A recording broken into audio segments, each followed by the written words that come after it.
Irmãos amados, pegue suas Bíblias em Mateus capítulo 14, do verso 22 ao 33. E logo ordenou Jesus que seus discípulos entrassem no barco e fosse adiante para o outro lado, enquanto ele despedia a multidão. E despedida a multidão, subiu ao monte para orar à parte, e chegada já a tarde, estava ali só. E o barco já estava no meio do mar, açoitado pelas ondas, porque o vento era contrário. Mas à quarta vigília da noite, dirigiu-se Jesus para eles, andando por cima do mar. E os discípulos, vendo andando sobre o mar, assustaram-se, dizendo: é um fantasma. Gritaram com medo. Porém Jesus lhes falou logo, dizendo: tende bom ânimo, sou eu, não temais. Respondeu-lhe Pedro e disse-lhe: Senhor, se és tu, manda-me ir ter contigo por cima das águas. E ele disse: vem. E Pedro, descendo do barco, andou sobre as águas para ir ter com Jesus. Mas, sentindo logo o vento forte, teve medo e começou a ir para o fundo e clamou, dizendo: Senhor, salva-me. E logo Jesus, estendendo a mão, segurou e disse-lhe: homem de pouca fé, por que duvidaste? E quando subiram para o barco, o vento se acalmou. Então aproximaram-se os que estavam no barco e o adoraram, dizendo: és verdadeiramente o Filho de Deus. Amém? Nós vamos tratar nesta noite de 3 acertos e 3 equívocos ou erros do apóstolo Pedro, ou do discípulo Pedro aqui. E hoje nós vamos falar um pouquinho de ortopraxia da fé. Pastor, que palavrão é esse? Ortopraxia da fé significa a prática da fé. Ortopraxia tem essa ideia, quando você aprende alguma coisa e coloca o que foi aprendido em prática. Porque não adianta você vir no culto, achar o culto muito interessante, achar o culto muito assim avivado, animado, até sair para casa, digamos assim, feliz pelo que viu no culto, mas depois, na segunda-feira, diante do problema, você não saber pegar aquilo que você aprendeu no culto e colocar em prática. Porque se você não aprender a fazer isso, quando você passar por uma tribulação, como eu acabei de citar aqui dos nossos irmãos, você vai naufragar na fé. Então é preciso não ser apenas ouvintes, mas praticantes da palavra de Deus. E aqui nós vamos observar, primeiro, 3 aspectos da vida do apóstolo Pedro, da vida do discípulo Pedro aqui, diante desta circunstância e desse momento que eles viveram em alto mar. A primeira coisa que nós observamos é que Pedro teve coragem de obedecer à voz de Cristo e sair do barco. Mateus 14, 29 diz: e Pedro descendo do barco, porque Jesus disse para ele: vem Pedro, venha. Ele disse: se és tu, manda ir ter contigo. E ele falou: venha. Então Pedro, naquele instante, ouviu a palavra de Cristo e ele teve a ousadia de obedecer a Cristo. E olha que interessante, ele olhou para frente, onde estava Cristo, ele viu a Cristo, e fazendo isso, ele teve uma vitória. E aqui, irmãos, nós observamos uma coisa interessante. Nós precisamos estar sempre prontos a ter intrepidez, coragem, ousadia diante da palavra de Deus. Cristo falou: vem Pedro, e ele simplesmente acreditou na palavra de Jesus, acreditou na palavra do Senhor e pôs em prática. Então, queridos, diante das circunstâncias, apesar das dificuldades, coloque a palavra de Cristo em prática. Olhe para Cristo, autor e consumador da tua fé, coloque o que você ouviu em prática. Ele te chamou, tenha ousadia, acredite na palavra de Deus, porque vai chegar um momento crucial da tua vida, que você vai ter que mostrar do que você é feito. Veja, há momentos que ou você crê, ou você derrete. Ou você crê, ou você esfacela. Ou você crê, ou você apostata. Ou você crê, ou você afunda. Ou você crê, ou você para. Então a grande questão é: pratique o chamado de Cristo. Aceite a proposta de Jesus. Irmãos, era impossível andar sobre as águas. A densidade da água é uma, a densidade do corpo humano é outra. Não é possível andar sobre as águas. Mas operando Deus, quem impedirá? Quando Deus está na frente, quando Deus te dá a ordem, quando Deus te orienta, você não precisa duvidar. Você tem que confiar, porque ali Deus estará contigo, colocando as suas mãos, abrindo a tempestade, fazendo o milagre, te dando vitória. Esse é o nosso Deus. A ousadia do apóstolo Pedro aqui trouxe, digamos assim, uma experiência de fé verdadeira e um milagre sobrenatural. Uma outra coisa que nós observamos é que Pedro não vacilou diante da palavra de Deus. Primeiro ponto, Pedro viu e agiu com fé. Mas agora eu quero que você observe que a fé de Pedro não foi cega. Não foi uma fé sem fundamento. Paulo fala que o nosso culto é racional. Não, a fé de Pedro foi muito clara. Foi na palavra de Deus, foi na palavra de Cristo, foi na promessa do Senhor: vem. Então, aqui está a importância de nós termos a palavra no nosso coração. Salmo 119, verso 105. Lâmpada para o meu pé e luz é a tua palavra.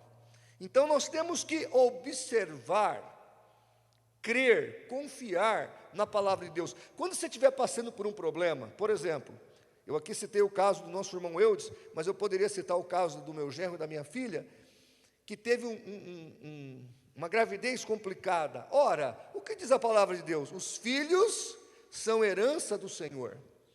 Então aí é a hora da pessoa colocar diante de Deus e falar: Senhor, é herança tua, eu confio em Ti. Eu estou passando por esse problema, mas eu coloco o meu filho na tua mão. Cuida do meu filho. E nessa confiança, um milagre vai acontecer. Veja Ana. Ana, quando ela foi no templo, ela orou de maneira fervorosa. O sacerdote chegou nela e achou até que ela estava um tanto fora de si, talvez acometida por uma embriaguez. E ela disse: não, meu senhor, tua serva não está acometida por esse tipo de coisa, mas eu estou aflita de alma, porque eu quero um filho. E o sacerdote disse para ela: então seja feita conforme a tua fé. E a Bíblia fala que naquela noite o Senhor a visitou, e quando aquilo foi dito, o milagre aconteceu. O seu marido a conheceu naquela noite, e no útero dela foi gerado a promessa que ela recebeu lá no templo pela boca do sacerdote. Ou seja, ela recebeu a promessa de que os filhos são herança do Senhor. E naquele instante o milagre aconteceu e ela foi para casa crendo nisso. Ou seja, praticou a palavra de Deus, creu na palavra de Deus, priorizou a palavra de Deus. Sabe, irmãos, a Bíblia fala que até os demônios creem e estremecem. Até os demônios sabem que a palavra de Deus é verdadeira.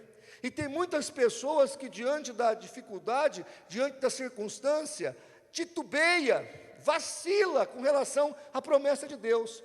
Toda vez que você passar por um problema, não se desespere. Pegue sua Bíblia e procure a solução nela. Eu me lembro que quando eu era novo convertido, eu tinha aquele evangelho dos Gideões, lembram disso? E lá tem assim: quando estiver passando por enfermidades, por ansiedade. Então aí o Gideão colocou nas primeiras páginas do evangelho, aquele tipo um catálogo. Então você está passando por ansiedade, você lê tais versículos. Você está passando por dificuldade financeira, lê tais versículos. Você está passando por enfermidades, você lê tais versículos. E eu me lembro que era pouco conhecedor da palavra, e quando eu passava por algum problema, eu já abria meu Novo Testamento, pegava ali aquela lista que o Gideão fez, e eu lia, e eu orava aquilo, e irmãos, dava certo, porque quando você procura na palavra a orientação de Deus para a tua vida, e você pratica aquilo, a bênção de Deus alcança o teu lar, a tua família, a tua vida. Então faz isso. E Pedro aqui, ele ouviu, olhou para Cristo, pôs em prática, agiu e andou sobre as águas. Um terceiro ponto que é muito positivo aqui nessa questão do apóstolo Pedro, e eu fiz questão de relacionar bonitinho aqui para poder falar para vocês, é que Pedro, quando ele olhou para Cristo e agiu segundo a palavra, ele viveu um momento sobrenatural. Veja, irmãos, até aqui nós estamos olhando para coisas pragmáticas e racionais. Ele olhou para Cristo, ele ouviu a Cristo e ele agiu segundo a palavra de Cristo. Mas quando ele fez isso, ele começou a viver o sobrenatural. Se você atentar para o que estou te dizendo aqui nesta noite, sua vida vai sair do natural e você vai começar a experimentar o sobrenatural de Deus. Você vai ver coisas que você vai falar, meu Deus, que milagre é esse? Que coisa incrível, como é que isso pode ter acontecido? Porque quando você olha para Cristo, quando você é fiel a Cristo, quando você obedece à palavra de Cristo, quando você age de acordo com essa obediência, o sobrenatural de Deus acontece na tua vida, na tua casa, na tua família, e o milagre chega e acontece. E foi isso que houve aqui nessa experiência de Pedro. Ele começou a andar sobre as águas, ele viu esse milagre, ele experimentou essa experiência espiritual, ele teve o prazer de vivenciar algo que talvez mais ninguém passou por isso. Olha que coisa singular, porque ele olhou para Cristo, ele acreditou em Cristo, ele pôs em prática a palavra de Cristo, e a coisa ocorreu. Agora, só uma nota, antes de eu passar para os 3 pontos equivocados de Pedro. Quando você olhar para Cristo, querido, foca nele. E é em Cristo. Olha, preste atenção no que eu vou dizer. Eu amo a nossa igreja. A Igreja Batista é uma bênção, mas eu não estou olhando para ela. Eu amo vocês, mas eu não estou olhando para vocês.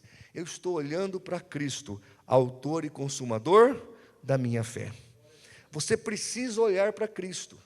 Você precisa estar focado em Cristo, porque aquele que vive para Cristo, vive o sobrenatural de Deus. E foi isso que aconteceu. Agora, quando a gente analisa o afundamento de Pedro, ou o naufrágio de Pedro, embora é até um paradoxo falar que ele naufragou sem barco, mas o fato que a primeira coisa que nós observamos é que Pedro, quando começou a afundar, antes mesmo dele começar a afundar, ele tirou os olhos de Jesus. Em Mateus 14:30 está escrito, reparando Pedro, porém, na força do vento. Naquele instante, ele estava indo bem. Ouviu a voz de Cristo, olhou para ele, obedeceu a Cristo, saltou do barco e estava indo muito bem. Estava dando tudo certo, mas de repente Pedro olhou para baixo, olhou de lado e falou, espera aí, isso não é possível, não tem jeito, olha o tamanho dessas ondas, olha o vento, olha a tempestade, eu não podia estar aqui andando sobre essas ondas, essas águas, isso não é possível. E naquele momento, quando ele perde o foco, ele então começa a afundar. E aí, querido, presta atenção, é impressionante, escute isso que vou dizer, vê se você não viveu. Você, de repente, está passando por um tratamento de uma enfermidade. Aí você está ali tratando, orando, confiando no milagre de Deus. Aí sempre chega alguém e fala, e aí, você está doente? Aí você fala, estou, rapaz, estou tratando de tal coisa. Ah, meu vizinho também tratou. Aí você fala, e aí? Rapaz, morreu. O cara fala, morreu. Né? Aí você fala, meu Deus, é o diabo tentando tirar você do foco. E você fez aquele negócio? Eu fiz, comprei aquele negócio ali. Ah, aquele negócio ali. Rapaz, eu também comprei um. E aí? Não presta, cara, funde na hora, acaba com tudo. Você fala, meu Deus do céu. Sabe, não sei se vocês já viveram isso, ou já passaram por essa experiência. Você orou, você entregou na mão de Deus, você fez os cálculos, você confiou na promessa e você agiu. Aí quando você está ali sendo, digamos assim, pronto para receber a bênção, vem alguém e fala, não sei não, hein? Isso costuma não dar certo. Isso costuma não funcionar. Essas coisas aí não, sabe, costumam capengar. Isso não chega até o fim. E você fala, meu Deus, mas eu orei, eu ouvi a tua palavra, eu aprendi o que diz a Bíblia, eu fiz segundo a orientação do teu Espírito. Aí vem aquela voz do inferno, que é para você desistir, que é para você desanimar, que é para você desgostar, que é para você parar no meio do caminho, que é para você afundar. E nós temos que aprender uma coisa: olha para Cristo, escuta a Cristo, confie na palavra de Deus. Respeite quem está falando. Você fala, olha amigo, data vênia, com todo respeito, respeito a sua opinião, mas no meu caso, eu tenho um negócio a mais aí. Que negócio a mais você tem? Eu tenho Jesus no meu barco, eu tenho Jesus na minha família, eu tenho Jesus na minha casa, eu tenho Jesus no meu negócio, eu tenho Jesus no meu carro, eu tenho Jesus no meu coração, eu tenho Jesus reinando na minha vida, eu tenho o cordão de 3 dobras. Aqui o negócio é aroeira, Jesus está no meio, Jesus vai comigo. Sabe, irmãos, porque senão, você começa a olhar e fala, nossa, eu vou afundar, não vai dar certo, tá, vai dar tudo errado. E o diabo, irmãos, ele aproveita para isso. Ele faz questão de, sabe, cirandar você, de bater na tua cabeça como um batuque, para que você desista, para que você desanime, para que você perca a fé. Irmãos, operando Deus, quem impedirá? Veja, irmão, nós cantamos um cântico, que é, esse último cântico, que todas as coisas cooperam para o bem daqueles que amam a Deus, não é para qualquer um. Lá fora, não está acontecendo a vontade de Deus, mas naquele que ama a Deus de coração, é a vontade de Deus que está operando. Então comece a confiar em Deus, comece a acreditar na fidelidade de Deus, acreditar na sua filiação. Você não é qualquer pessoa, o teu nome está escrito no livro da vida, é Deus que te chamou, é Deus que te escolheu, é Deus que está no teu barco, é Deus que reina na tua vida. Creia neste maior milagre, que é a salvação da tua alma. Você está com Jesus. E o que nós observamos aqui é que Pedro então tira os olhos de Jesus, olha para a força do vento, olha para a tempestade, e aí a coisa começa a dar errado.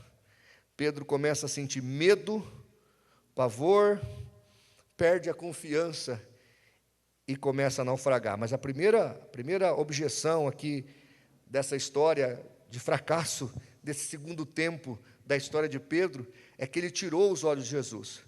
Um outro erro de Pedro é que naquele momento que ele tira os olhos de Jesus, o versículo 30 também diz que ele teve medo.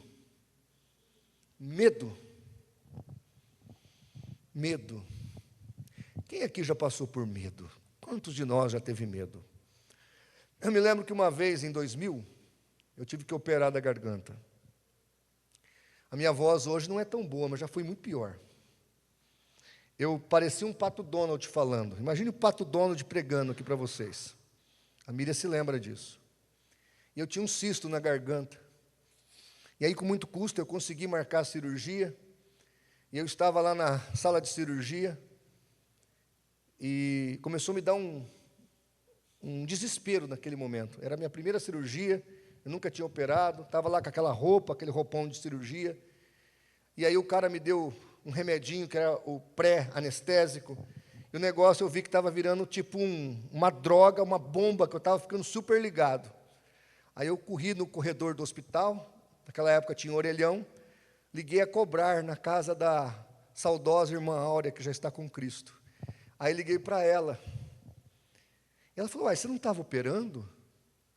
Eu falei, eu estou aqui no hospital operando, já estou até com roupa de cirurgia.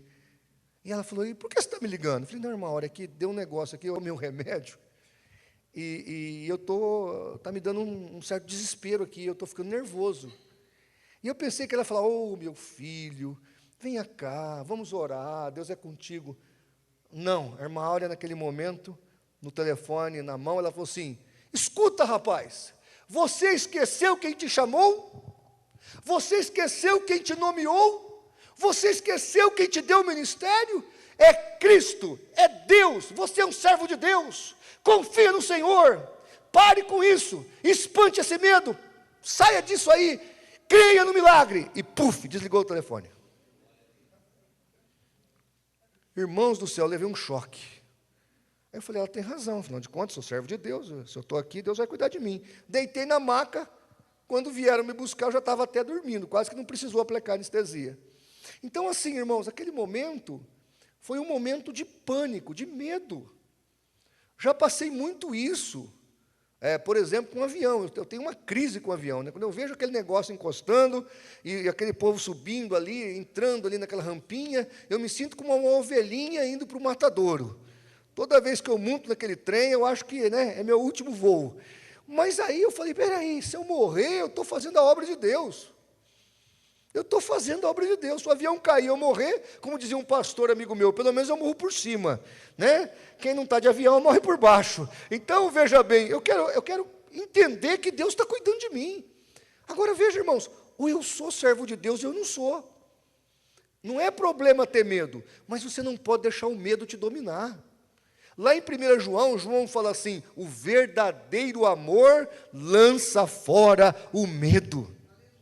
Irmãos, olhem para mim, o que João está dizendo? Que quando você ama, você confia. Já viu como é que um pai e uma criança agem? O pai coloca a criança em cima da mesa, aquela mesa alta, vai lá atrás e fala para o menino, vem! O menino vai e pula que nem um doido no colo do pai. Por que ele pula?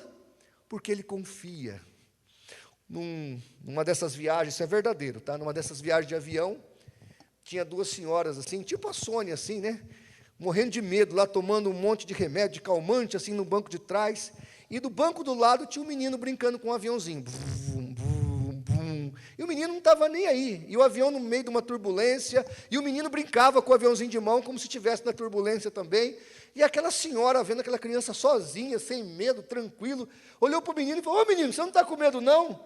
Ele falou, eu não. Aí a mulher perguntou, e por quê? Meu pai é o piloto. Meu pai é o piloto. O menino estava voando com o pai naquele momento. Então, por que aquele menino não tinha medo do avião? Por que aquele menino não tinha medo da turbulência? Porque o pai dele era o piloto. Ele confiava em quem? No pai dele.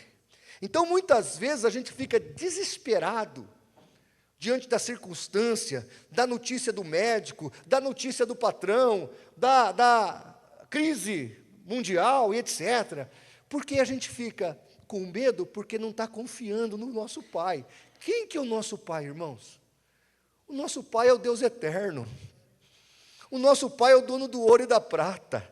O nosso Pai é o Criador do universo. O nosso Pai é o Deus Todo-Poderoso. Então, como é que eu posso deixar o medo me dominar? Irmãos, o medo gera depressão, o medo gera angústia, o medo gera síndrome do pânico, o medo gera carência, o medo gera paranoia, o medo te deixa, sabe, doente.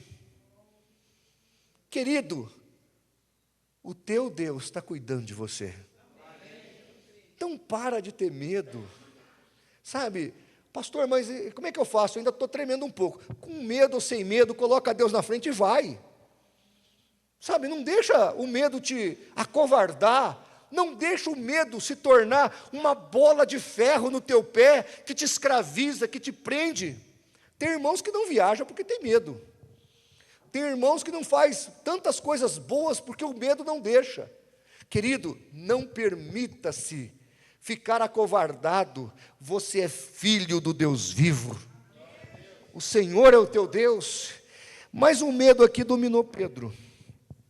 E quando o medo dominou Pedro, ele perdeu a estabilidade espiritual, a dúvida encheu o coração dele. Então Pedro começou a afundar. E aqui, irmãos, vem o terceiro equívoco de Pedro, ou o terceiro erro de Pedro.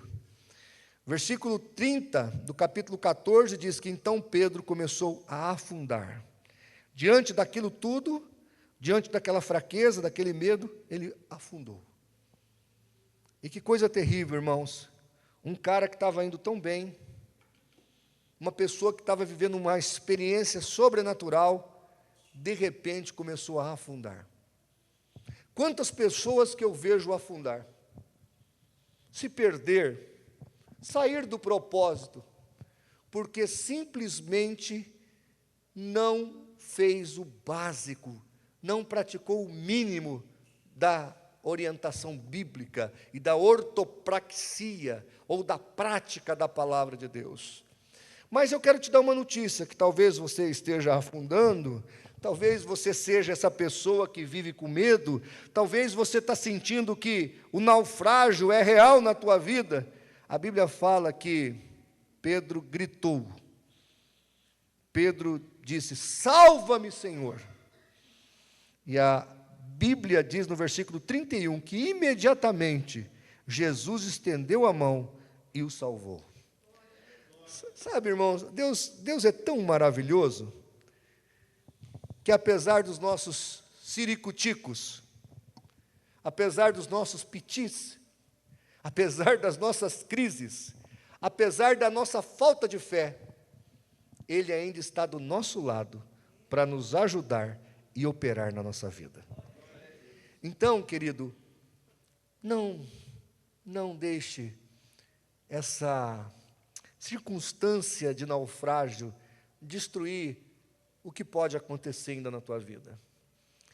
A Bíblia fala que Jesus levantou Pedro. Irmãos, imagine você, levantar um homem caído já é uma coisa fora do comum. Se a pessoa cai no chão, você tenta levantar ela, é difícil você levantar a pessoa. Mas Jesus estava em cima das águas, ele chega, segura na mão de Pedro e puxa Pedro para cima. Jesus não era tão forte assim. Ele levanta Pedro, traz Pedro pela mão e coloca Pedro no barco. Sabe, ele agiu em favor de Pedro. Ali o milagre foi tremendo, porque o próprio Jesus, fisicamente falando, ele não teria força para tudo isso, ainda mais sobre as águas. Mas ali estava a mão de Deus agindo na vida de Pedro. Nesta noite, querido, se você está passando por essa situação de afundamento, de profundo desespero, talvez profunda tristeza, talvez uma angústia que não dá nem para explicar, Jesus vai estender a mão, vai te segurar e vai trazer você de volta no barco, porque Ele te ama. Ele te ama, Ele está contigo nessa circunstância. E eu quero terminar dizendo o seguinte: Pedro afundou, mas a benevolência de Deus o trouxe de volta. Pedro fraquejou em vários momentos, mas apesar disso, ele viveu uma experiência extremamente extraordinária, porque ele estava com Jesus próximo dele. Apesar de ter falhado em três pontos cruciais aqui, ele conseguiu chegar naquele barco a são e salvo e ter vivido uma experiência gloriosa. Esse é o nosso Deus, que quer que a gente viva uma vida um pouco mais tranquila, um pouco mais confiante. Eu tenho um amigo que ele sempre fala para mim: João Flávio, tem 2 problemas nessa vida, só 2, não tem mais que 2.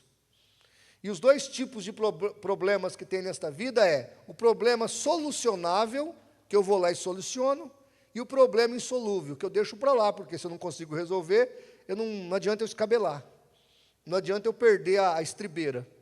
Se dá para eu resolver, eu resolvo. Não dá, entrego na mão de Deus e sigo o meu caminho. Vou em frente. Porque não adianta eu ficar louco, não adianta eu escabelar, não adianta eu cometer outros erros para tentar resolver o que é insolúvel. Então, se dá para resolver, eu resolvo. Não dá, eu fico em paz. Eu digo: olha, não dá para resolver. E entrego na mão do Senhor. E na hora certa, o milagre vai acontecer. Amém. Fique de pé que eu quero orar com você.